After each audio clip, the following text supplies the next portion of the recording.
team. Got a lot of respect for Iowa. Good win. And certainly needed it, like our next breath.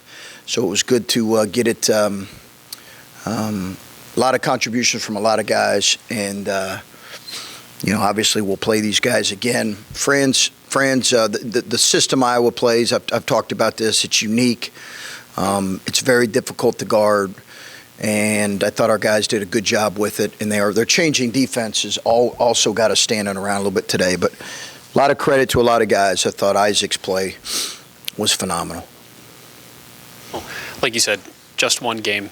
But like we just talked to your players and said, given the journey to get to this one game and how the last 2 weeks have gone, what does this feel to come away with a double-digit win after you've had 5 straight single-digit losses? It certainly feels really good, Adam. But to your point, it's one game, and I think that's the perspective. It's one game, and we're focused on the same thing we are after a loss: is how do we improve and how are we playing? And I think we have had some good stretches of play, and certainly some disappointing stretches of play in the last 5 games. But I think it's much as anything, it's about how are we playing. Tonight, I thought we had some really good things in the areas we've been emphasizing. I thought we did a good job with. Ice said that during this stretch, there's so many times where you guys are telling them things like box out and here's the play. And he said, we run the play wrong. We give up 15 offensive rebounds. Those are the things that have been killing us. Did you feel like execution of some of those things was better today, and that was maybe the biggest thing to turning this around? I thought we had some players that really stepped up and made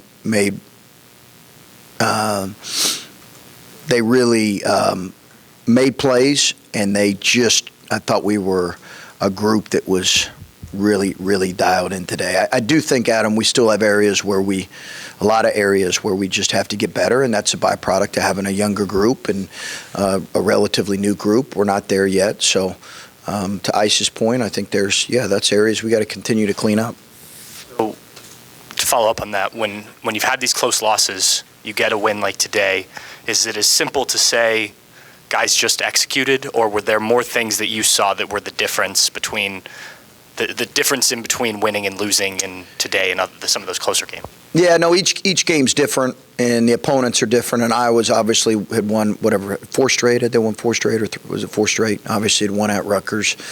They're a really gifted team, well coached, and present a different. So every game's different. I just think, listen, when you're a coach, the challenge is to try to get inside the minds of 18 to 22-year-olds and to do that consistently. And sometimes they're going to be open and honest with you, and other times it's going to be a bit of a guessing game. But, what I've tried to do and what we've tried to do, and a friend shared this with me years ago, is this time of year we tried to coach the heart as much as possible. And I think if we can continue to do that and improve in those areas like rebounding, like better execution at times, a more committed defensive group, then that's all we can ask for. An update on Zed? Yeah, thanks for asking that. Zed, I don't have anything specific right now. It does not look like a long-term injury as of now.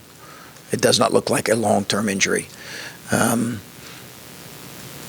I asked him why he dunked it, and he just said, well, I was open. So he felt good about that one. But he did feel some pain, but it does not look like a long-term injury. So can you take us inside the mind of Ike Likely and tell us where that came from today? Some of it, I think, is, his break set him back a little bit. And I think I've been a little bit apprehensive to throw him in situations because some of it was I didn't know where he was at in terms of his mental space, so I take some of the blame for that. But that's the player, and obviously his numbers were phenomenal. It's maybe as good a performance as, in so many ways, and on top of the fact that he's guarding a first-round draft pick. But that's kind of what we were hoping, and I think you're not asking, obviously, for that kind of performance every night, but his impact needs to be significant for this group, and he needs to really commit himself these last two months just to enjoying his final 2 months of college basketball. And we need to rely on him more than what I have, and that's on me. So I agree. Like, this is the first night I've thought, okay, I see what you advertised when you took him, and it's almost impossible in this sport to hide a guy who can't score. Yeah. So I wondered if you told him you have to look for your offense more, because it sure seemed like that was a front burner item for him tonight, where in previous games it never looks like that. He was able to attack some matchups and get out in transition, which I thought was important, and he's got to continue to work on his finishing. He can struggle at times to score the ball. That'll continue to be the case.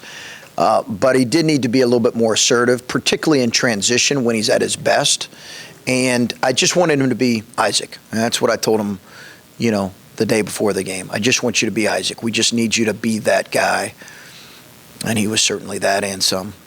Value of having him show tonight that he can allow you not to play Bruce 38 minutes a game. Yeah, I think, again, that's looking back on it, did we, I think Bruce, just the mental and physical fatigue at that position, it was different. Malachi played a lot, but it started later. This started earlier for him, and on top of that, he's running our team. It's just a lot for a kid. So we've got to be able to give him. Bruce is great, and I really believe he's going to be one of the best point guards in the country here before his time's done. No question about that in my mind. He's going to be one of the best point guards in the country before his time here is done. But he's just got to continue to work through some things and obviously get physically better. What went into the decision for Justice to come off of the bench to start out the game, and did you think that he responded in the way that you wanted him to? Yeah, we needed ice. That was the decision, really, ultimately. I felt like we needed Ice's activity defensively on Murray. We needed to, I liked that lineup better. Now, we were going to start Sean until he had his dental emergency. But that was what went into it. Justice did a good job coming off the bench. I thought he gave us real life in the first half. He's a good player and just got to continue to grow, but he did a good job.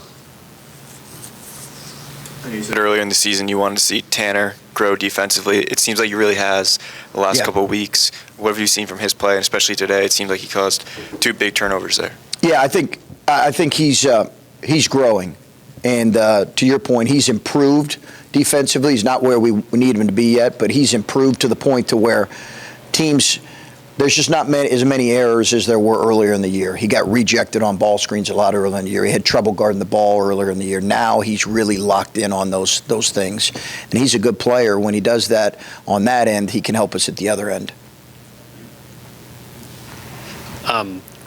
When it seemed like you were able to maybe shift focus of a few things to a few other guys, that we saw some more stuff for Roddy. Felix had an impact. Some guys that have struggled in this stretch seem to all collectively bring you a little bit more. Was that just a product of them taking advantage of their talents? Did you try to do things differently to emphasize a few guys differently today?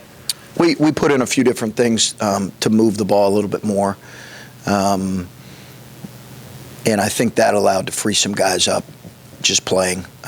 We did that the last couple of days, but we still have to continue to move the ball better, and bodies have to move better offensively. And it also seemed like Bryce talked about trying to be aggressive. And I know he had 3 turnovers in the first minute and a half. You're probably pulling your hair out a little. But did you need somebody to have a game like he had here, where he gets 27 on 12 shots, and just seemed like, I felt like there were times where he was going to score, and he was going to take this team where it needed to go. Did you need someone to do something like that? Well, he's been so consistently good on the offensive end, Adam. We just need him. We didn't just need him to continue to grow as a player. We certainly don't need that output every night. I thought Ice, as I mentioned, his fingerprint was all over the game on both ends, and I thought Bryce was so highly efficient. He was really like a young kid, wired early. And I saw that in him, and I love that. I love that. Now, the 3 turnovers early were just a byproduct of him being really amped and ready and wired to play. And once he settled down, I felt like he could be really effective, and he was phenomenal. Obviously, 5-game losing streak. There's emotion that comes with that. Not just losing, but the close games over and over again. Ice said that they had a team meeting with all the players and just said, we need to take accountability. This is on us. Did you see a shift in the practices recently? Was there anything that changed between Nebraska and today? No, I think the team meeting happened maybe a week and a half ago or something. No, there wasn't anything significant. We have a lot of private moments and private meetings as a team that people don't see, people don't understand, and it's not really for public consumption. So I'll leave a lot of that, with between us. But I think all in all, they've been probably talking more as a group than what they were earlier when they weren't experiencing as much adversity.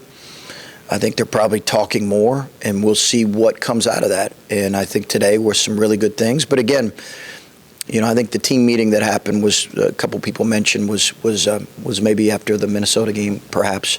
But it's never on the players. It's on all of us, and it always begins with me. So good for them, but we understand how that works.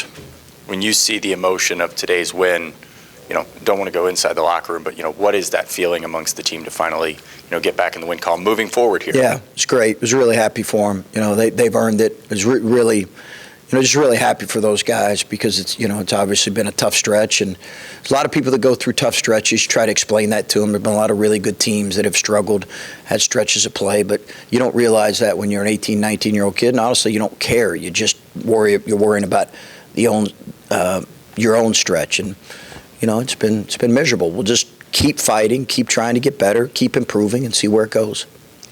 Chris, real quick, how much fun was it just to get out there and celebrate with the students and, just release all of that, the stress, the energy that you've been feeling?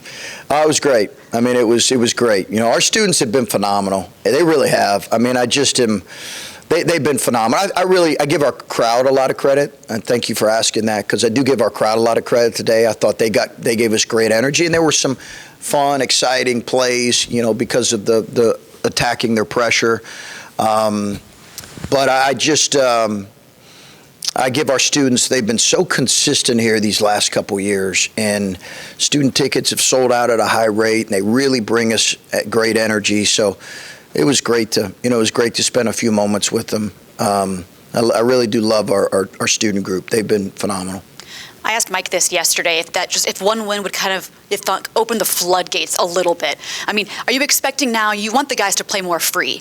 Do you think that could now happen, that this kind of pressure of not having to worry about every play down the stretch kind of situation, they can get out there? Yeah, I do think we looked a little bit like a heavy team the other night, carrying the weight of a couple losses. And when you see that as a coach, you're saying, okay, hey, what did I do to make that happen, or what can I do to change that?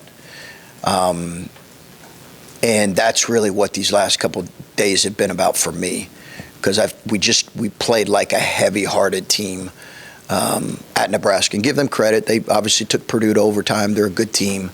But I don't want to see that with our guys.